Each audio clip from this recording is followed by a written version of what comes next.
میرا سوال یہ ہے کہ بعض اوقات انسان کو کسی دوسرے انسان سے بہت سخت تکلیف پہنچتی ہے اور اس کو اسے معاف کرنے میں مشکل محسوس ہوتی ہے، اس صورت میں ہمیں کیا کرنا چاہیے؟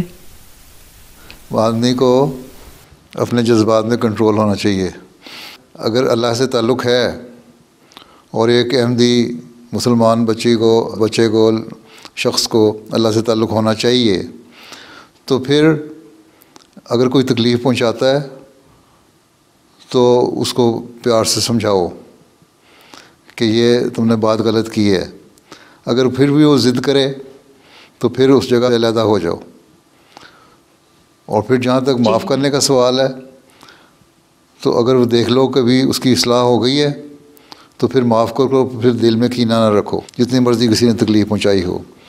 اور اگر کوئی اپنی اصلاح نہیں کرتا تو پھر بہتر ہے کہ اس سے اپنا فاصلہ رکھو، ڈسٹنس رکھو، اور اپنے اچھے سہیلیوں میں، اچھے دوستوں میں بیٹھ کے رہو۔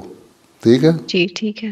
ہاں، اصل چیز گناہ یہ ہے کہ دل میں اس کی تکلیف کا جو اس نے پہنچائی ہے احساس کر کے پھر اس کو نقصان پہنچانے کی کوشش کرنا۔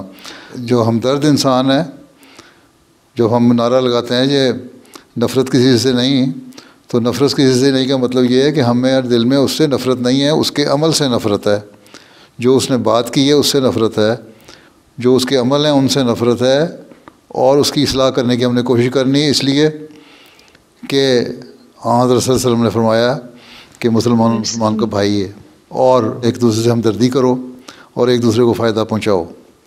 تو ہم نے اس کو فائدہ پہنچانے کے لیے اور اس کو گناہ سے بچانے کے لیے کوشش کرنی ہے کہ وہ بچ جائے، اس کو سمجھایا جائے، نہیں تو اس کے لیے دعا کی جائے۔ ہاں، اگر وہ ایسا ہی بد اخلاق ہے کہ مستقل تمہارے اعصاب پہ سوار ہو گیا ہے تو اس کی مجلس چھوڑ دو، اس سے فاصلہ کر لو، لیکن پھر بھی دعا کرتے رہو اس کے لیے۔ ٹھیک ہے، جزاک اللہ حضور۔